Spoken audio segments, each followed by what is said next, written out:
started. I think we've got a few people still coming in to sit down.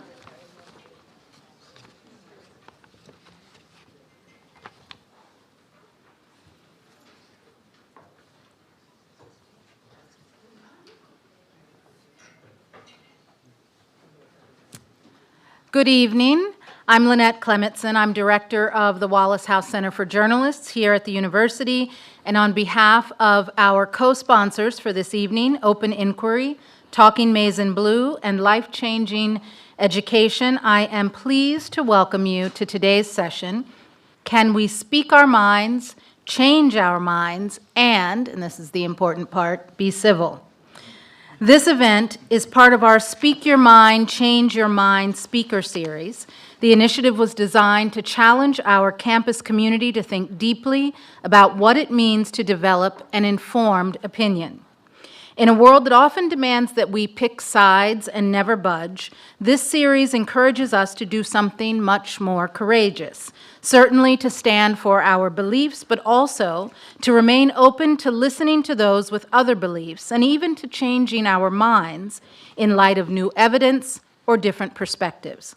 So it's my pleasure today to welcome two guests who, over several decades, have committed to and embodied this spirit of productive disagreement. Stephen Henderson is a Pulitzer Prize-winning journalist, the host of Detroit Today, former editorial page editor of the Detroit Free Press, and a fellow Wolverine. He's also a longtime Livingston Awards judge, that's the other program that we run at Wallace House, and a favorite speaker each year for our Knight Wallace Fellows. Nolan Finley is a longtime editorial page editor of the Detroit News, where he also served as deputy managing editor and business editor after years as a City Hall reporter. A native of Cumberland County, Kentucky, Nolan has been with the Detroit News since 1976, when he joined the paper as a copy boy, which actually used to be a great job for people entering the newspaper industry, while he was in college at Wayne State. So if you've ever seen Nolan and Stephen on TV together, who has? If you've ever seen them together or heard them on radio, you know that when it comes to politics and policy, these two agree about almost nothing, disagree on just about everything. Their long-standing professional rivalry is the stuff of every show producer's dream. If you book the two of them together, you know that you're going to have a lively segment. But what some people don't know is that Stephen and Nolan are as committed to their friendship as they are to their personal views and positions. Over many, many years and over many, many disagreements, they've resolved to value, maintain, and work on their friendship, no matter how differently they see the world. And I don't have to tell you that friendships like theirs are more and more unusual in today's society. Just this month, the Pew Research Center released the results of a survey that showed that 53% of Americans view their fellow Americans as morally and ethically lacking. Or in other words, 53% of Americans view their fellow Americans as fundamentally bad people. This survey included 25 countries including Brazil, South Africa, Germany, Israel, the UK, Japan, and India.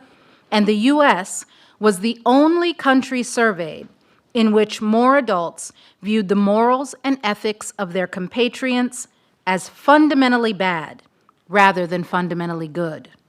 In Canada, for example, only 7% of respondents to this survey said that they viewed the morals and ethics of their fellow citizens as, quote, bad. So it's against this backdrop of American polarization that Stephen and Nolan co-founded the Civility Project. They turned their long-standing personal friendship and professional rivalry into a masterclass on how to navigate the political divide without assigning malice to the person across the table. They say that civility isn't about being polite, it's about the functional curiosity required to sustain a democracy. And that's something I hope that we'll focus on today. To lead today's conversation, we're honored to have Dean Celeste Watkins Hayes with us. As the Dean of the Ford School, Celeste is a leading voice in how public policy impacts our lives and how we must prepare the next generation of leaders to lead with both evidence and empathy. We're going to save time at the end of the conversation today for questions and audience participation. When we get to the Q&A, we'll have mics around the room, which you'll be able to see. And for those of you participating online, please submit your questions through the event page or in the event description. We're on YouTube, LinkedIn, and Facebook. So if you know people who aren't in the room, this is your last chance to send them a text and tell them that they can log on and participate live. The first questions tonight will be asked by two of the Ford School's bridge builders, Adia Bailey and Adriana Worden. They will also be monitoring questions that we receive online. When we get to that point, Dean Watkins Hayes will turn to them and get the questions started. So with that, please join me in welcoming. Oh, wait, I'm forgetting to do something that I promised to do. Thank you for my cue. These things are placed around the room. We invite you to please use them before you leave this evening to send us any feedback you have on today's event. So with that, I will turn things over to Nolan Finley, Stephen Henderson, and our moderator for today's conversation, Dean Celeste Watkins Hayes. Thank you. Thank you so much, Lynette, for that wonderful introduction. And let me say, on behalf of the Gerald R. Ford School, welcome. We are so happy that you are here and so excited for this conversation. So I would love to start with your relationship because it is such an important through line in the book. And it's also what you all argue is foundational to how you all have been able to have these conversations, the relational aspect of your work. So I just wonder if you could start off talking about how did you all build a relationship behind the cameras? Like why do we put up with each other? Yeah, yeah. Well, it's becoming a longer story. I mean, it gets longer every year, but we're coming up on 20 years, in fact, since Nolan and I met. We met when I came back to Detroit after many years reporting in other cities. I came home to be the editorial page editor at the Detroit Free Press, which, if you know the Detroit media market, that's the more liberal newspaper.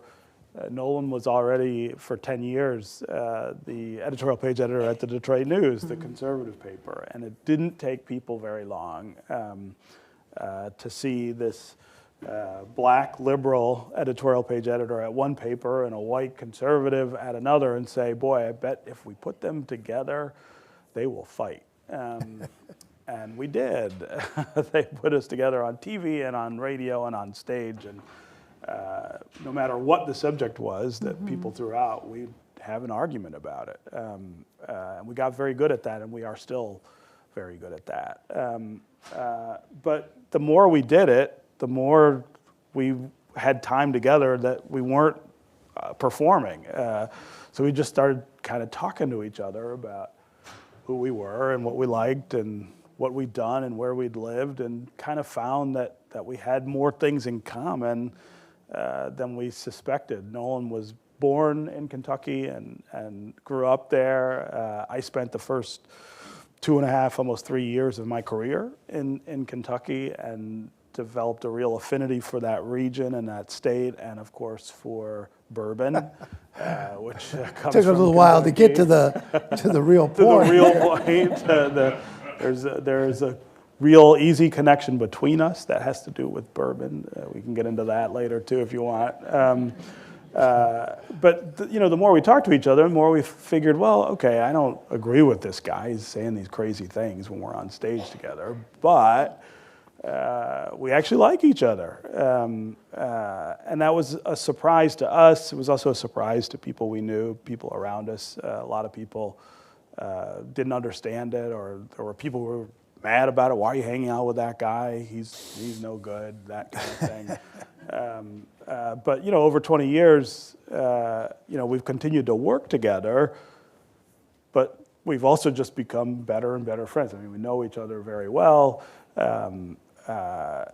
we value each other as people, in addition to valuing the point of view that we bring. I mean, both of us have a real appreciation of what the other thinks. For a long time, we had the same job, right? We were both editorial page editors in Detroit, and even though we were on opposite sides of the political spectrum, that meant that there were lots of people who hated both of us equally. There was people who would call and yell at him and hang up and call and yell at me right after it. So it has been an important part of our relationship that we are friends, and we are genuinely. I think a lot of people think it was kind of an act, right? That maybe we didn't really like each other, but we do, and we spent a lot of time together, and as I said, each year that grows along with the professional relationship. And our differences are real. I mean, they are genuine. We don't agree. We're as passionate about our individual positions as any two people could be. So our differences are real. But our friendship is real as well, and it's not built on avoidance. I mean, any two people be friends, have a relationship if they don't talk to each other about anything serious or controversial. Steve and I talk about everything. There's not a subject we avoid because we're curious, and we're curious about each other's opinion. And so this is, as Steve said, this is not an act, and we came together, as he said, very, very early, and never occurred, I don't think, to either of us that we couldn't be friends. But as he mentioned, it certainly occurred to a lot of other people that we shouldn't be friends. In fact, a lot of people resented it. They felt like they had some sort of personal investment in us not liking each other. And so, we have committed to a number of principles that we spell out in this book. We've committed to a way of engaging with each other. We also spell out in this book, and that we'll get to in the conversation, that allow this friendship to continue without breaking apart over our political differences. And I was fascinated in the Pew poll that I mentioned on the idea that if someone doesn't agree with you, they're bad, they're evil, or worse. And that's a central point we make in this little book, is that you can be different and not a threat to each other, and not needing to assign negative characteristics to each other. And so that's how we came together, and we practiced this for a long time, and more people, subconsciously, I guess, we practiced it, sometimes unconsciously if we had enough, but we practiced this for a long time before we actually examined it ourselves. It was natural to us, but more people, as Steve mentioned, came up to us and said, "Are you really friends? How we hate that guy? How could you, like that person?" And so we decided several years in that, we tried to put other people together within our circles, and the idea for that came when we were on Mackinac Island back in about 2010, 2011, maybe earlier, for the Republican state policy conference. Republicans come together every 2 years on that island, or at least they used to talk politics and policy and sort of build their political strategy. Steve was up there covering it for the Free Press. I was covering it for the news. And we got done with our work one night. We're walking downtown to the bar to have a drink.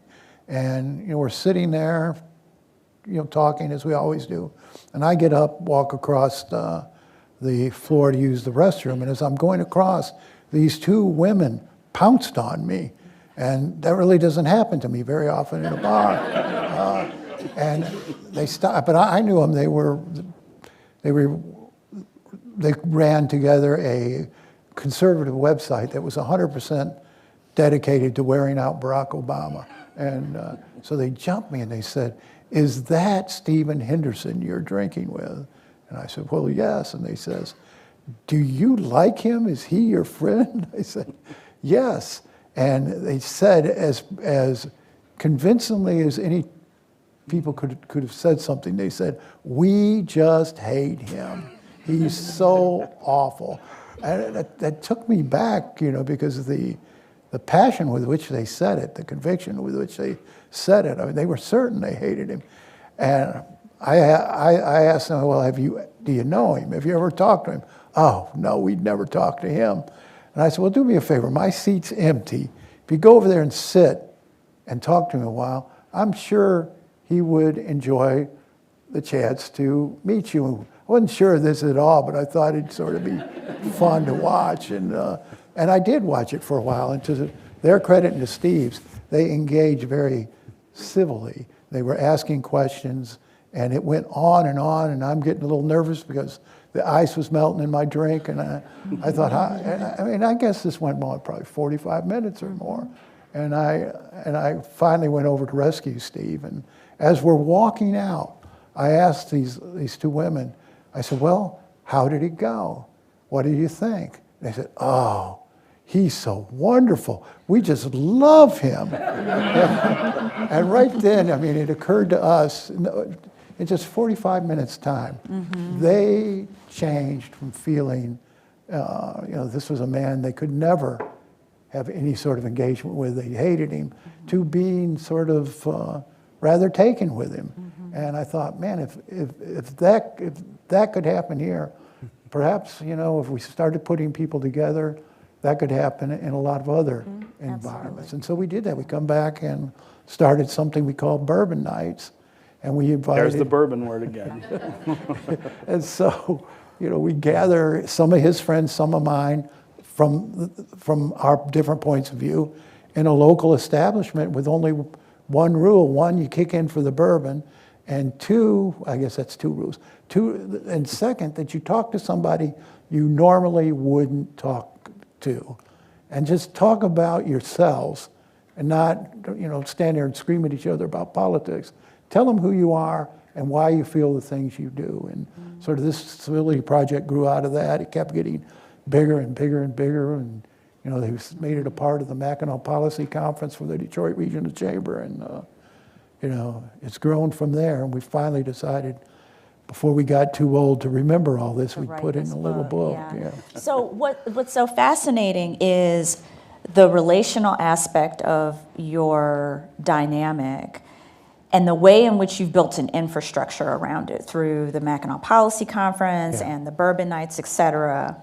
But there's another character in the book, if you will, and it's a character that affects all of our lives, I think, which is there is also, I would argue, a very strong incentive system to discourage what you all are doing. And you talked about it in your opening comments. You talked about the two people who came to you and said, "How dare you?" And you were in a political event where a lot of it was about strategizing on how to beat the other side. You're in a media market, in a media environments where you said it's very lucrative. It's if we want more TV time, if we want air coverage, we know the game we have to play to fight. And I would argue that all of us are grappling that. We're seeing the incentive structure. And what you all are doing is trying to reverse an incentive structure and to try to incentivize a different approach. Well, there's a lot of entities that profit off our division today. That keep us, that make money from keeping us apart. Right. And we're just trying to, make people aware of that, and so that they interact with each other with that in mind. That you've got cable TV, you've got the internet, you got other political parties in particular who feel like the only way they can succeed is by dividing us. And the division is almost constant. I think the results of the poll reflect that it's not enough just to disagree. You got to hate each other. And what we're pushing back against really is that hate. You seem very hopeful about the ability to push back against that incentive structure. And, I spent a lot of time with Lynette Clementson, so I learned all about old media, new media, and the consolidation of media, and how powerful that is when there's a push underway for a particular kind of incentive structure to take hold. So we're raging against a beast here. How do we do that more effectively, you think? Well, one of the things that we're careful about is when we talk about this, and we usually start with this idea that we are actually not trying to solve a lot of those big picture problems, because I don't think we can. The algorithms. Need a bigger book. We need a bigger book, right? The algorithms which drive what you're talking about are about money and power and all of these things that that have value, I guess, in our culture. And I don't know the solution to that. I don't think he does either. I think what we're talking about is the opportunity that everybody has separate from that to be able to build a relationship with someone in your world who thinks differently from you, that is not rendered around those differences. We talk a lot about acting where you have agency on the things that we're talking about. So where is that? That's in your family, right? I think all of us have people in our families who have crazy ideas, right? Things that you're like, where did you get that? Why do you believe that? What's the opportunity to connect with that person, to be able to talk with that person about those differences without it splitting the family up, right? I remember so distinctly in 2016, after the presidential election, that gap between the election and Thanksgiving, right? The number of people who called or emailed or texted me and said, I don't think I can go to Thanksgiving dinner this year with my family because Uncle so-and-so or my brother-in-law voted for the other person. And I don't want to have that argument. I don't want to have my holiday ruined by that argument. We're now in a space where I think that's much more common than it used to be. So what's your chance to kind of turn that around? That's a place where you do have a measure of control. Your school community, your religious community, the places where you interact with people one-on-one, I think are the places that we are saying people have that chance and have control enough away from the algorithms to do that. All of us, I think, are living with this tremendous strain from the algorithms. I mean, it's a really dark time out there. If you go on to social media, it's impossible, it seems, to stay away from the really awful division that's out there. And there's nothing wrong with division or differences, but it's become this combative, hateful, driving force. I think what we're saying is there are places that all of us can do it differently for ourselves and in our lives. And if enough of us do that, I do think that it will drive some of the other external forces as well. It'll be less lucrative, right, to do those things, and the algorithms can change. But I think that it is two distinct kinds of constructs that we're dealing with here. Yeah. And that constant agitation towards division, towards demonizing the other side, I think shows up and has an effect in these familial relationships and the personal relationships where people feel like they lose all perspective. They feel like the most important thing in developing a relationship is if the other person's politics are the same as yours. There's no room for discussion on that, and we've made it such a priority and lost all perspective on this. And it's easy when when we're scrapping here and trying to convince the other of our righteousness and their ignorance, if you will. But it's easy to lose that perspective. And what we've said in these presentations before is that Steve and I could come to complete agreement on everything, and the world wouldn't change tomorrow. But if we fell apart over these differences, our worlds would change. Would be less rich, and so we lose perspective of what's really important. So one of the principles we talk about in the book is don't have a conversations without trying to convert the other person. Argue intellectually, ask questions, but don't try to convert, because I'll never convert Steve. If I did, I'd probably just say, well, it's probably time to go on. He has his views and I have my views, and we haven't come to a place where we say we agree to disagree. What we've agreed to do is find value in our disagreement, so that we can debate and talk, and all the while we're learning from each other. We're testing our arguments. We're finding out things about each other we didn't know, and that takes a lot of the heat out of it when we approach it as sort of a learning exercise. Mm-hmm. And you all were very thoughtful about your use of the term civility in this context. And I wonder if you can talk about why civility versus any other set of language that you can use, because you also recognize, you talk about kind of the political valence around the term civility. So can you talk about the political valence behind it, and then why did you all ultimately choose and land on civility? I still would change the name.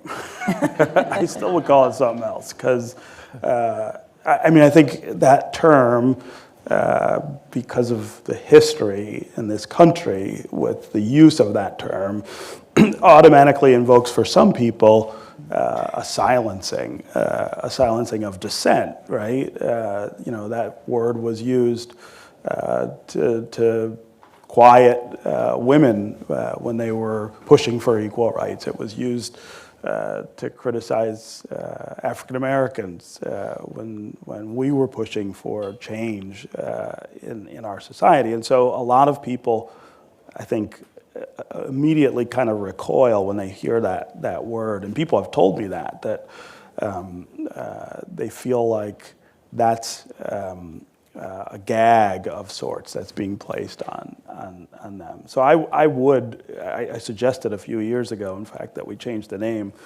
and this was in advance of the Mackinac Policy Conference, which had already designed the entire conference around the word civility. So they were like, but we couldn't come up with a better word. We couldn't come up with a better word either. But lately, my incentive to try to think of how to recast it comes from my son, who is 22 and in college at Michigan State, just up the road. His sister is in school here. But he called me one day and said he'd read the book and was absolutely disappointed, furious with me for indulging this idea of civility, and he wanted to lecture me on the history of, civility and its youth. You sure it's not a U of M? Right. I told him for Christmas I gave lots of people in my family books, and he got one with a special note from me in it. But I think for us, what that word means is the things that we outline in this book, right? The ability to listen, the ability to open your mind to something that may not be the way that you see things, the ability to have an argument and then go have dinner with the person you had an argument with. I do think, the sort of classical definition of that word is what we want people to sort of embrace and acknowledge that there's value in that. The other important part part of that, I think, is the role that that word and its root, civil, plays in the idea of democracy, right? There is no such thing as a democratic system or process that embraces incivility, right? Violence or disruption. The idea is that we should be able to share different ideas and different approaches and civilly come to an agreement about how we go forward together.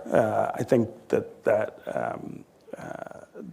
part of the bedrock of the democracy that we are still building here, right? Imperfect as it is, and that it's hard to take that word, I think, out of that idea or that definition. And we're not talking about being polite or avoiding friction or confrontation. He and I, as Lynette mentioned, if you watch us on TV, that might not fit everybody's definition of civil or civility, because we do get after it, but we don't get personal.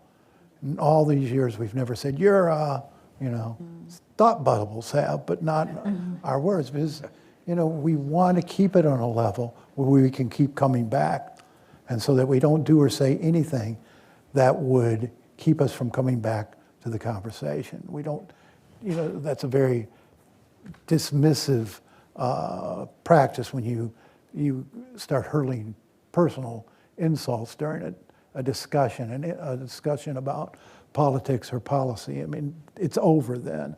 And so we've always managed to come back and keep the conversation going and still get loud and sometimes get angry, but never do we make it personal, or never do we sort of descend into hate of each other. And that's, to me, the definition of civility. You need vigorous dissent in a society, and you need people who stand on opposite sides and try to debate toward the center. And that's all we mean by the word. We're not trying to silence anybody. And we're not perfect at it. I mean, if you've seen us on TV, I mean, you've seen some of our more, I guess, bitter arguments. But the most bitter arguments are the ones that you haven't seen. After the election last year, the television show that the two of us do together, the producers asked us to talk about immigration. This is like 2 weeks after the election. And it went horribly. I mean, we went way over the time that we had. We were saying terrible things to each other about what each other thought, and really just getting after it. And it was bad enough that the producers decided not to air it. It never aired on television. Out there somewhere, going to come back and on. We're both better off for people not having seen it, I think. But there are times when we get to the point where we have to say, that's enough. We can't keep going right now, because it is getting past the point of a civil discussion, and there's no more productive use to this. So we go do something else, and we're getting better. Then we come back. We're getting better. We're getting older. Not getting to that point. We're getting older, I think, is part of it. But it's really instructive, because it lets us know everybody, even when we try to do this work, it's not perfect work. And we can have certain triggers that move us in the direction that we know in the moment, or even after the fact, this is not where I want to be. Yeah.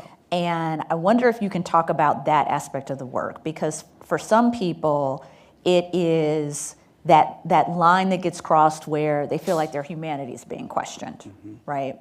Or they feel like whether they're being, called to question whether they're a good person or not. Yeah. And that's, how do you all ever have an instance in which you feel, what is your red line? What was the red line that was crossed, without going into the whole immigration conversation, but what was in that moment? What did you feel had gotten crossed, and how do you bring yourself back? I don't know that we've ever crossed a red line. I mean, we have too much confidence in our relationship and too much respect for one another. But we should have started probably with the core principle that we spell out in the opening of the book, that we believe that everybody, all good people, come to their opinions in the same way. They take the facts, they take the data, they run them through the filter of their own experiences, their own values, and they come up with a viewpoint. And the fact that they may come up with a viewpoint that's different than mine or different than yours doesn't make them evil. They've just lived a different life, hold different values. And it's very important before you start engaging with someone you think you could build a relationship with to understand those values and those experiences. And Steve did this, and Steve and I did this for StoryCorps, right? NPR StoryCorps. Went to a little trailer on the lawn of the DIA and spent an hour or so just talking to each other, not about politics, but talking about who we are as people, why we believe the things we believed. It was a very, I think, helpful experience. I think it advanced the relationship more than anything else we've done. Yeah, I mean, I come at this a little differently, obviously, than Nolan. Big surprise, right? I don't think he's right. There are issues, there are approaches to issues, there are things that people say and believe that I think do represent a threat to other people's humanity. And look, I experience that a lot in this country and in my life in this country. And I think it's important to call that out when it happens. Somebody says or does something that crosses that line, you gotta stand up and say, that's not okay. I'm not okay with that. I will say that has not happened with Nolan and I, and maybe that's a key to the relationship, is that it's never gotten to that point. But I also, beyond just the relationship between me and Nolan, I think we're at a kind of critical inflection point with that kind of difficulty in our culture right now. And I think a lot about, okay, well, what do we do with all of this, right? And there are two things that I've kind of come to. One is that we're being told and almost trained in some cases to assign that level of disrespect or inappropriateness to everybody who disagrees with us, right? So if somebody says, I believe in this and you believe in that, the first response often is, well, that's a threat to my humanity. That is a disrespect of me as a human being. And I don't know that there is as much of that in the population as we are being told there is, right? It's not that it doesn't exist, but there are a lot of people who have legitimate reasons for believing what they believe that may sound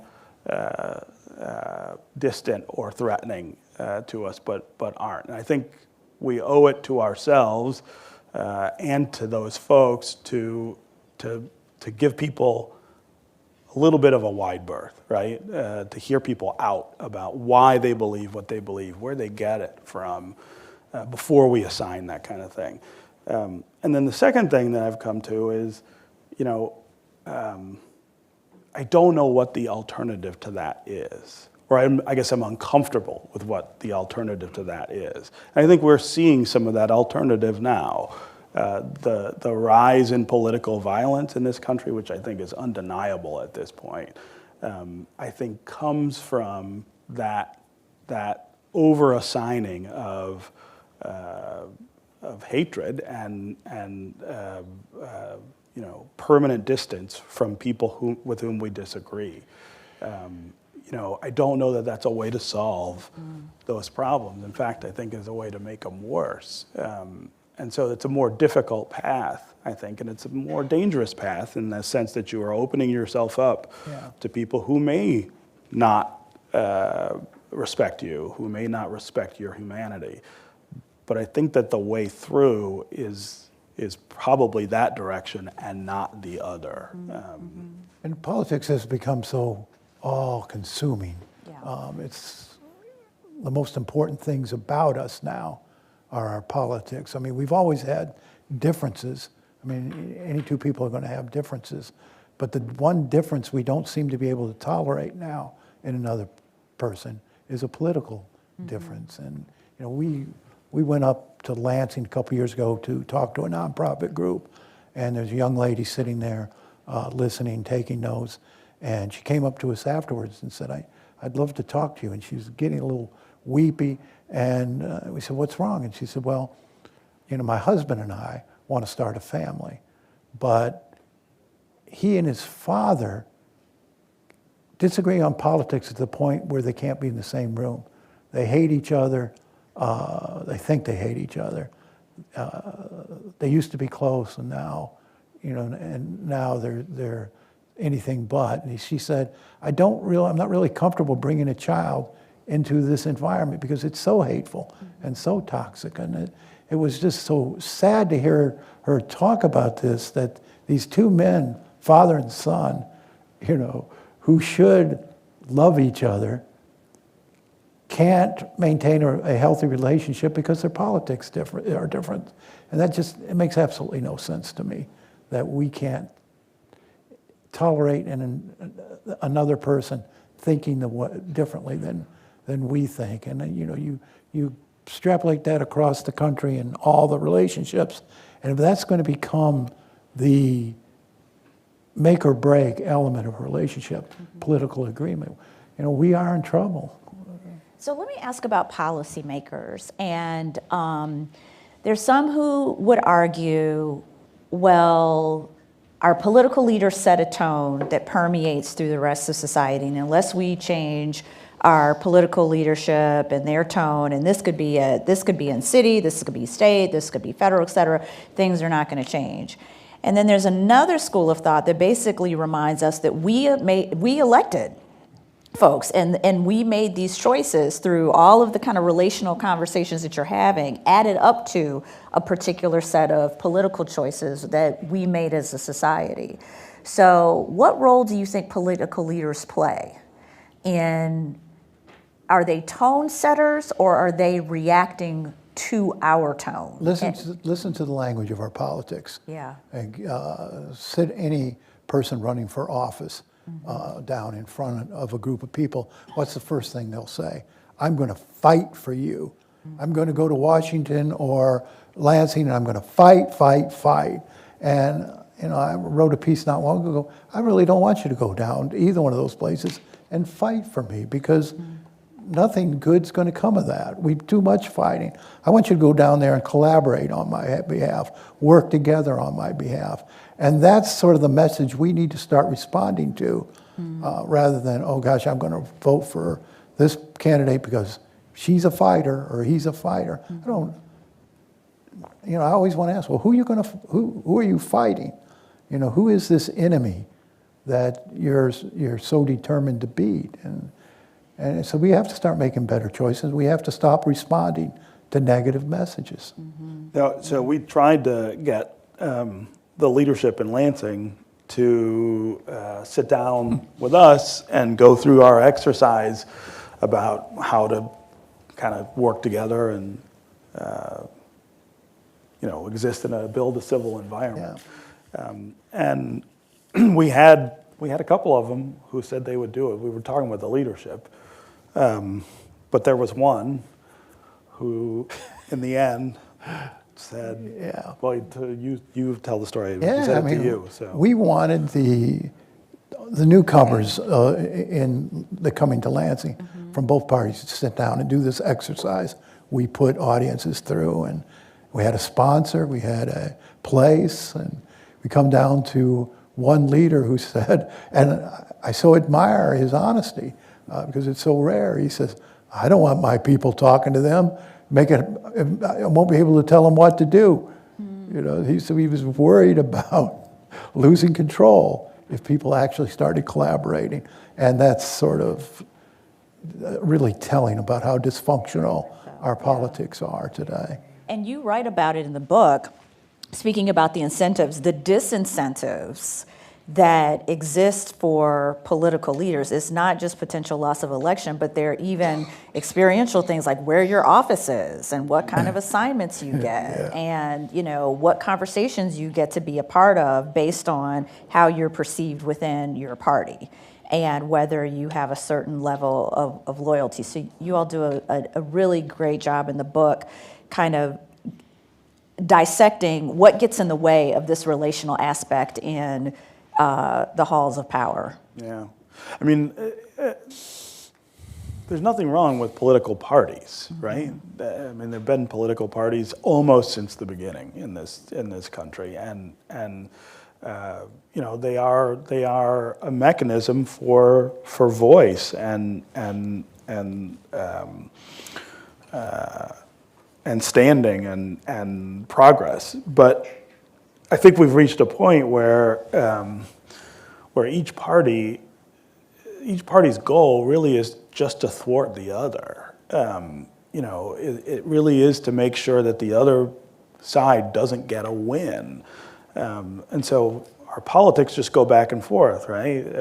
Democrats get control, and only if they have complete control do they execute an agenda. And as soon as the pendulum swings the other way and Republicans get control, they go and undo it all. And while there's split government, there's no possible way to get things done. It's not a great way to govern. You know, there have been different periods in our history where we've had the same kind of dynamic. Maybe this is worse, I don't know. But it does seem like we're at a kind of a dead end where we're just going back and forth, and that we aren't figuring a way to, and we don't see candidates who can step forward and build enough support to say, well, I can work with this part of this party and another part of this other party and get enough to get something done on everyone's behalf. Partisanship is a great evil in our country now, I think. For 25 years, I've had candidates come into my office and make a pitch for our endorsement, and every single one of them has said, I'm going to go down there and work for the people, not the party. And I've yet to see the first one actually do that, because they get down there, as you mentioned, and there's much incentive to follow the leader, the political leader, and not dissent, and members from both parties who do show independence, they're ostracized. They're primaried. They're run out of office, and so partisanship is the enemy of progress. It's the enemy of civility, and it becomes more important to the people who hold these offices than principles. They're not down there espousing individual principles. They're following the party line, and I think that's really where our problems start in this country, is that allegiance to party rather than to the country itself. We're going to turn it over to the audience and our bridge builders. But my final question is, you all have described civility as a muscle, and you talk about the 4 pillars, and the book is really centered around the 4 pillars. So in summary, I wonder if you can share, what are the 4 pillars of exercising the muscle of civility? Start. You want me to start? Go ahead. We can't even agree on that, right? The first one is dropping assumptions. I think when we meet somebody now who's different from us, for whatever reason, we jump to all kinds of conclusions about what that must mean, right? They must be this, they must not believe this, they must not support this. The first step for us is walking away from those assumptions and trying to give people space to actually introduce themselves and say what they believe and why they believe it. The second pillar is setting reasonable expectations when you are talking with somebody and maybe arguing with them. We think that a reasonable expectation is not to think that you'll win the conversation, right? Shut the other person up or embarrass them, but to draw something out of the exchange that maybe you didn't know or gives you a better understanding of who they are. Listening is the third pillar, and we use that differently, that word differently, I think, than most of us do in our everyday lives. We're talking about an active listening, an invested listening, really trying to understand what someone's saying and why. We have a couple tests that we use for that. One is, could you repeat back what somebody says to you after they say it before you get to your point? The other I have is, do you have questions for that person when they're done? I find when I'm really listening to people, I have questions for them about what they just said. Maybe they said something I didn't quite get or was surprised by. That's a signal for me and to them that I'm actually listening. And then the fourth the fourth pillar is what we have been doing, which is no matter what happens and no matter how bitter the argument might be, neither one of us has ever gotten up from an argument and said, you know what, I'm done with this guy. I cannot do this anymore.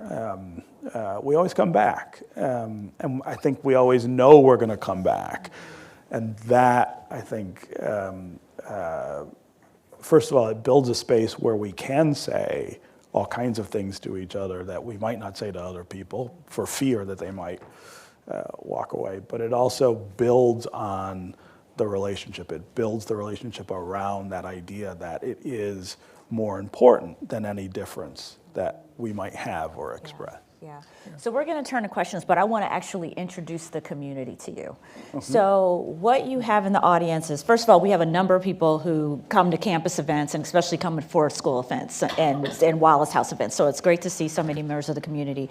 But we also have in the room a lot of people who do this work on this campus.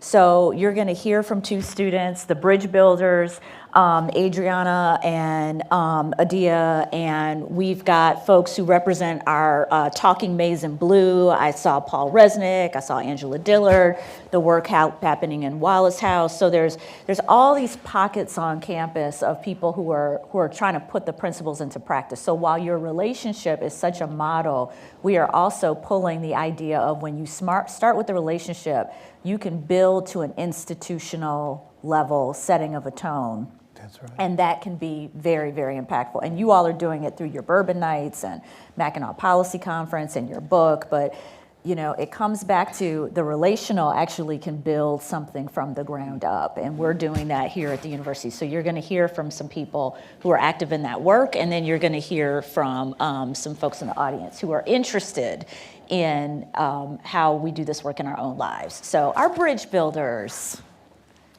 Can you all hear me? Yes. Oh, I can hear me. Okay. Thank you all so much for being here today. So the first question is, as bridge builders, our work is rooted in the 5 principles of constructive dialogue. And one of those principles is share stories. As journalists and people in the space who live in the world of storytelling, can you describe a specific time when you witnessed how the power of storytelling can be used to cultivate collective understanding? And just truly, how does storytelling operate at the intersection of how we speak our minds, change them, and civility?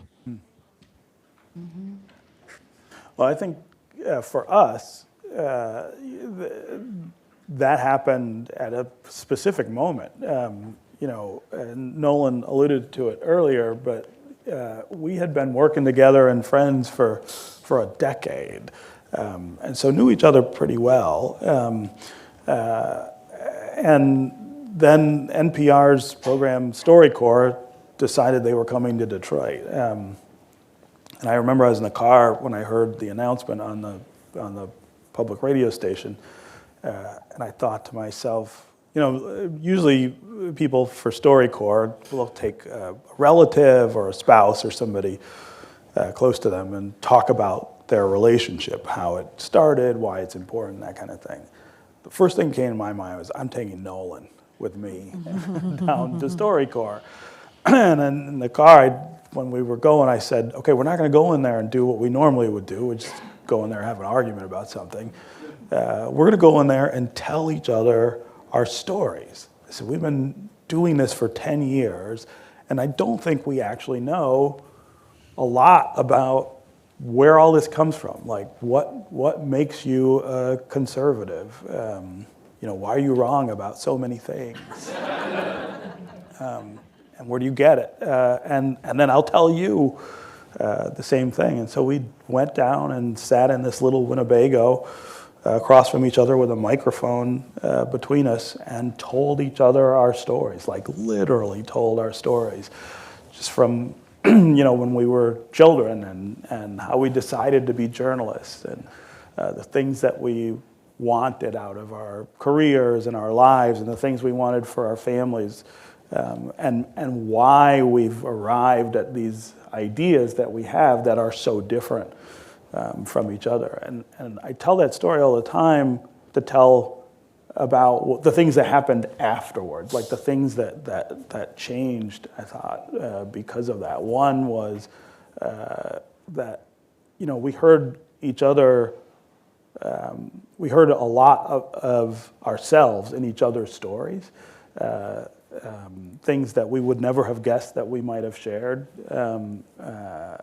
things that we wanted for ourselves or for our families, things that we believed, outcomes that we believed in. I think before that we would have said he has a whole different idea of those things than I do, and we found that we had more in common than we did. And then after we had that conversation, I think that if you went back and looked at arguments we had before and the arguments we had since, you'd see a real difference. Not in what we say, because we didn't change each other's minds, but in the way that we recognize where it's coming from, right? When he says something that I think is outrageous or stupid, I know why he's saying it. I understand where it comes from. And so I think my reaction is very different. I think the same is true for him. And so, that really was the sort of turning point for us in getting people to tell each other their stories as a way of starting these relationships. I say all the time, what if we had started in 2007 with that conversation rather than starting off with all the arguments and then 10 years later doing it? How different would that 10 years have looked? And storytelling fills the gaps. It replaces assumptions with knowledge. And once you've heard someone's story, it's harder to assign negative qualities to that person. I think it's necessary to hear someone's story and actually listen to it to build the respect you need to have a civil engagement, a civil relationship. Thank you for that answer. Side note, my identical twin sister goes to Ohio State, so I know a lot about civility. Lord have mercy. So I completely How'd that understand. It's not easy. But on that note, when we go into conversations where we think that we won't change our mind, but we actually leave the conversation having changed our minds about something, what role does intellectual humility play in that? Is that something that we can all learn to tap into? Or is it just sometimes too difficult? And we talk about that when we talk about how to have these conversations. I mean, if you go in convinced, there's nothing you can learn. You're 100% right about everything, and that person has no value. And we run into folks who hold that view all the time in these sessions. They'll say, first question they'll ask us is, how do you have a productive conversation with someone who is just completely wrong? And that's not the way to go in here. I mean, I always assume Steve's wrong, but I also assume in his wrongness there's something I can learn from him. And that's my goal, to remain open enough that I can learn, even when it's painful for me, to acknowledge that I'm learning. And so, that's one of the key principles, is having the openness in a conversation so that you're actually hearing what the other person says rather than judging the other person as they're talking. One question from the audience? Yes, would love one. If there's anybody who would like to raise their hand, we will come to you. Daniel, how many of these? Just this one? Okay, two. Can we? Two. Lynette. I gotta have you ask a question. We can't leave without hearing from you, Lynette. So you will get the mic next. I'm glad I don't have the only question. So earlier you talked about how both of you are good at arguing, or have gotten good at arguing, and I can imagine what bad at arguing could look like, and that's something that you might avoid. Could you share a little bit about how do you know that you're maintaining good arguing, and what do you maybe avoid especially in the moment, right? What might you avoid to make sure that you don't go into bad arguing? And by the way, my name is Adan. I'm with a program called Dialogue Michigan. We encourage folks to have build capacity for dialogue. Thank you for being, That's great. for being here. And that's a very good question. I will acknowledge that I can hear myself sometimes when I'm arguing with somebody or him. I can hear myself saying things that I'm thinking, no, that's not right. And if you could admit that, when you're hearing yourself, when you know you're defending a bad position, you have to be able to just say, I'm backing off of this one. I'm waving the flag here. I mean, I think I've actually thought a lot about this, because I think there are a lot of really bad arguments taking place right now, and we're witness to a lot of them. I mean, if you go onto social media, any platform, you can see really, really terrible arguments unfolding. And I've spent a little time thinking about what is it about those arguments that makes them bad. Why have they gone off the rails? One of them is, and I haven't found a way to sort of express this publicly in a way that I think people would relate to, but the rise in the use of logical fallacies in arguments is really disturbing, and all of them. I mean, ad hominem, of course, I think is at the top of the list on social media, that people's first response is not to the argument, but to the person, right? Attack that person and their integrity first. But lots of other logical fallacies just creep into these arguments. And I wonder if it's that people don't know. I mean, I can remember here at the university, in philosophy class, being taught about logical fallacies and why they don't work and things like that. I don't know if maybe that's not as common a knowledge as it used to be, or people have just decided that it's okay. But I think being cognizant of that is important, and saying to yourself in your head, don't fall into that. Try to stick to logic and process in a way, as a way of getting to understanding. Nolan and I, as he said, have always avoided the personal attack as a method of winning an argument or advancing it, and we do that unconsciously, I think. It has never occurred to us, I think, to do it that way. But But I think a more conscious idea or set of ideas around avoiding those kinds of pitfalls is pretty important at this point, because there is so much opportunity to be able to do this now, right? It's so easy to sign on to something and get into a discussion about these things. That we need a better, a better way of lifting up those conversations instead of letting them wallow. If you really want to see us have an argument, ask us about social media. Nolan has absolutely no use at all for social media. He thinks it's absolutely evil. I think circle of hell. Yeah, right. See, I didn't misrepresent him there.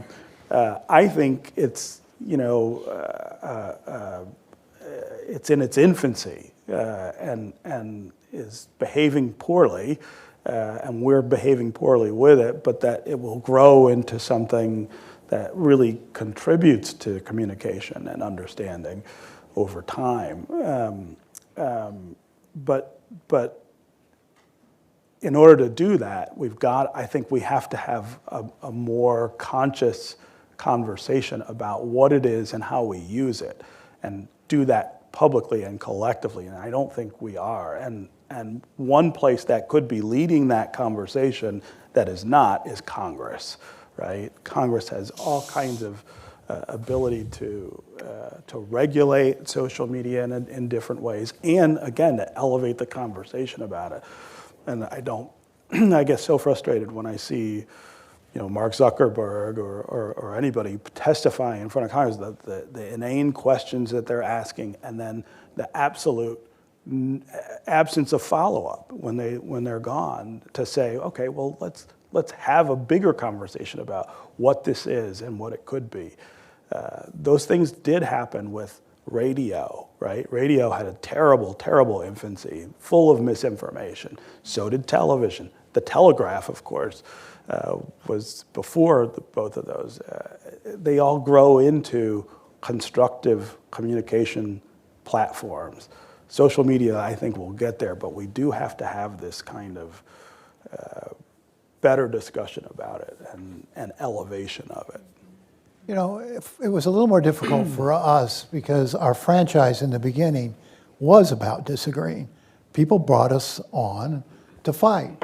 And so, you sometimes find yourself taking positions you're not fully committed to because it's opposite of the person you're supposed to be fighting with. And we had to work through that. I often think of it as that little video you see on the internet where the two dogs are on each side of the glass are ferociously growling and barking at each other, and then somebody opens the glass and they're like this, and they go over and to the water bowl. And so it was similar with us. We'd go over to the bar and stop. And sometimes we'd get there and say, now, what were we so angry about? What were we so worked up about? But, Yeah. We got time for a few more. Oh, we do? Terrific. All right. I think do I see Angela's hand? Okay.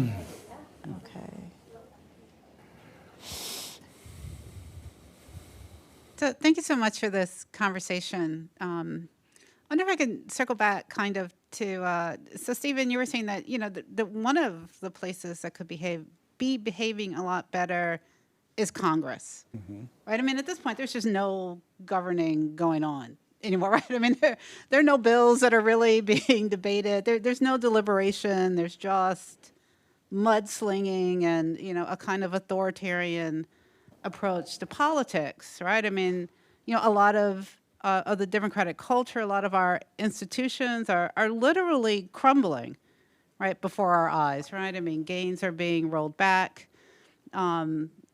Voting, I think, is really imperiled right now.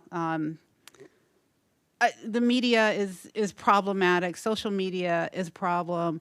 Why do you think so many people blame universities as being, I always say, not that we're not perfect, but by and large, when you kind of walk across, there are thousands of young people day in, day out, year over year who, by and large, get along, have interesting conversations with each other, share residential spaces in a way that's not common across class lines, ethnic and racial lines in the United States right now, given the realities of residential segregation. We managed to bring a lot of them here. They get along. There are not a lot of fistfights. There are not a lot of people screaming at each other. Well, sometimes they're screaming at each other, but that's not the day in and out reality of the place. I mean, that's more, so disruptive protest is more the exception than the rule, right? So we're not kind of living in a constant screaming match with each other. And yet so much of the blame around incivility, the problems around dialogue, problems that we can't talk to each other across differences. I mean, a lot of that seems to me to be demonstrably not true.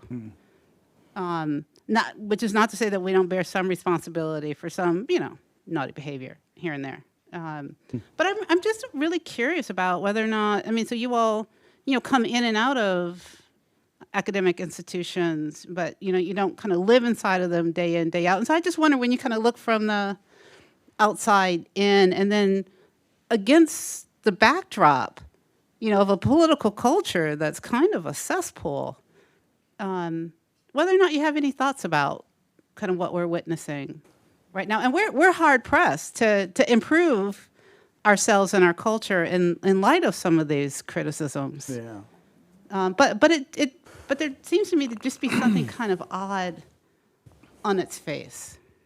Well, I mean, academia is a convenient bad guy for a number of different other institutions, right? And it's changed a lot, right? Higher ed has changed a lot since I was a student 30, 35 years ago, or whatever it was. And it has become more, I think, in some ways it has become more separate from the rest of society. I don't know that most people, as you say, know what goes on day to day on a university campus. The fact that you have such a diverse,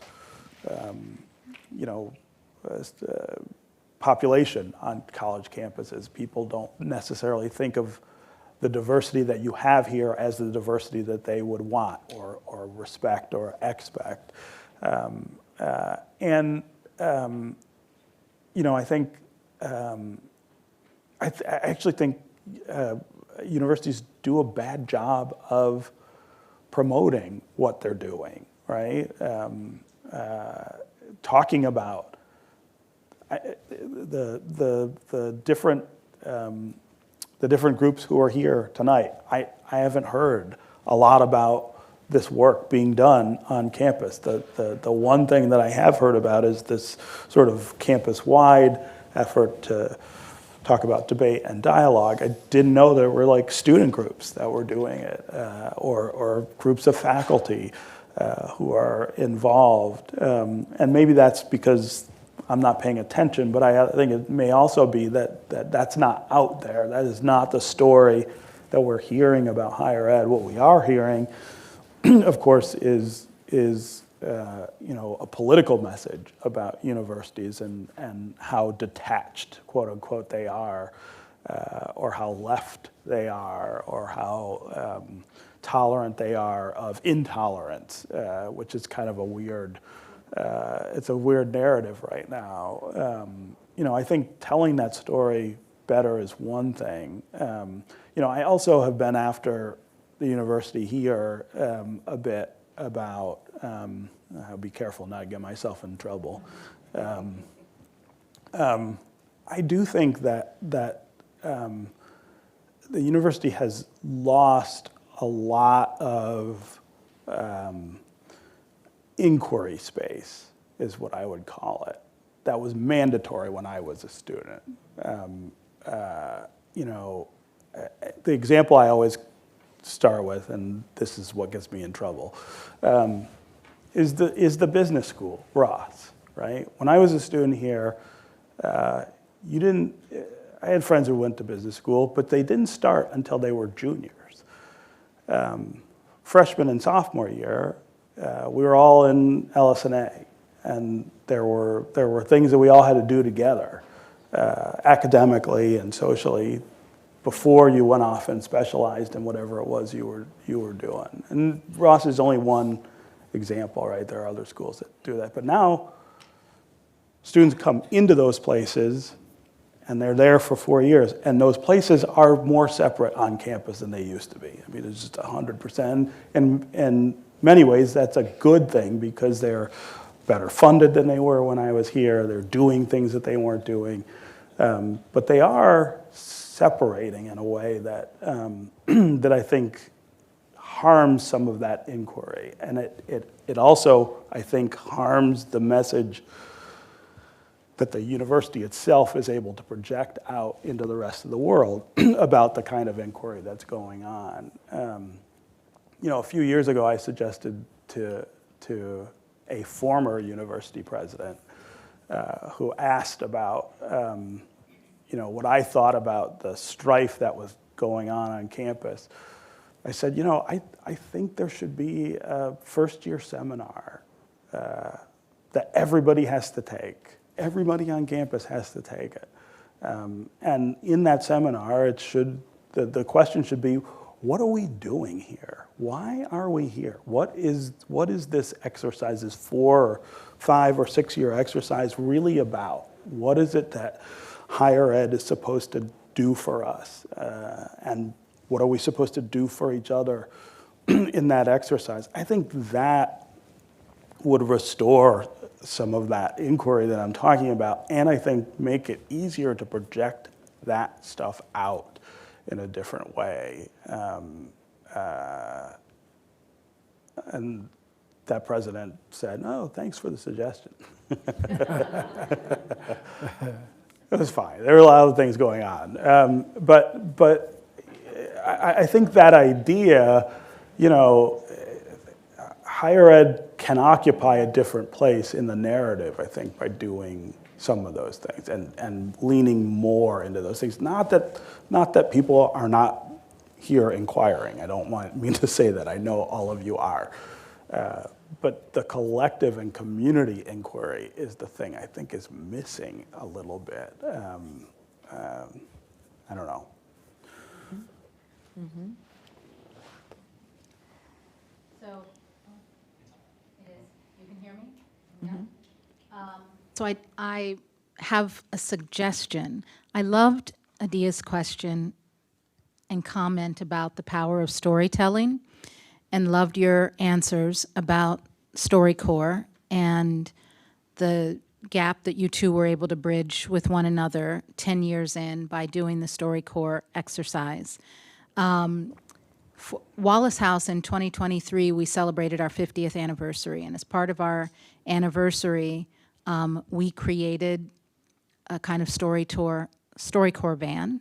We worked with our friends at the Duderstadt Center to kit out a van for us that would be there with us for the reunion weekend, and with a producer at Michigan Public to produce, and we had fellows from 50 years go in and talk about their memories. But I think one thing that one of the powers of storytelling is the ability to go back and listen to yourself afterwards. And Celeste, because we're good collaborators, this is something that we could try with the Bridge Builders, that we could put together a student exercise of people who disagree and are committed to getting to know each other's stories, and put together a van to record people's stories and have them go back and listen to the things that they say. And I think people really do learn. I'm sure when you go back and listen to that, Stephen and Nolan, that you learn new things about that conversation every time you go back and listen to it. And there's real power in that. And I think that's something easy for us to do on campus with the resources we have. And it would create a kind of rich archive. And Stephen, some of the things that you say about creating spaces for inquiry, bringing people together from different schools, from different backgrounds, and early on in their experience, and maybe bringing them back together when they're seniors. You know, there are all kinds of things you can do with storytelling, and so that is my suggestion. And we're happy to help. Thank you. Hand in the back there. No. I know because we're you all done. No, have we dinner. could keep Okay. going. We Sorry. could keep going. So we want to introduce Deborah Willis, who is the Assistant Vice Provost for Access and Opportunity, to close us out. Yes, thank you so much. Can we give a round of applause to our speakers and to the phenomenal facilitation of Dean Watkins Hayes?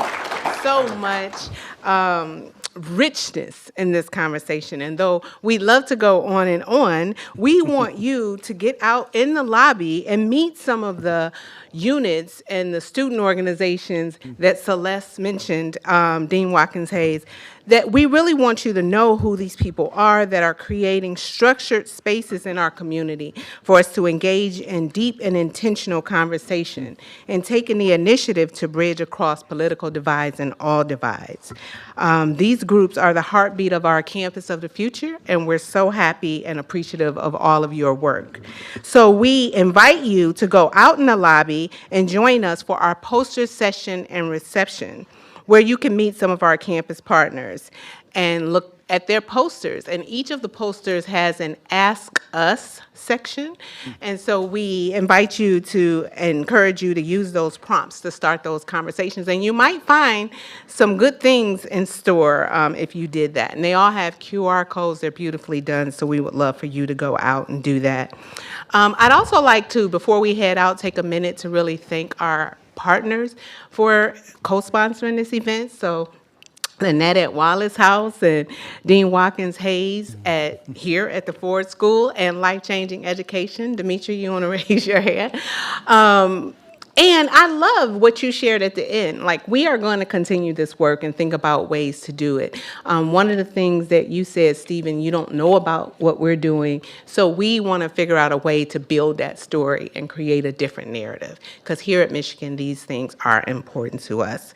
So thank you all for being here. I'd also like to thank Vice Provost of Access of Opportunity and of Undergraduate Education, Angela Dillard, because she thought of this series, How to Speak Your Mind, How to Change Your Mind, and is really inviting us to think about how to listen with curiosity and be safe, feel safe enough to speak our mind. So thank you for that as well. And enjoy yourselves, go out to the lobby, have something to eat, and we look forward to seeing you out there. Thank you.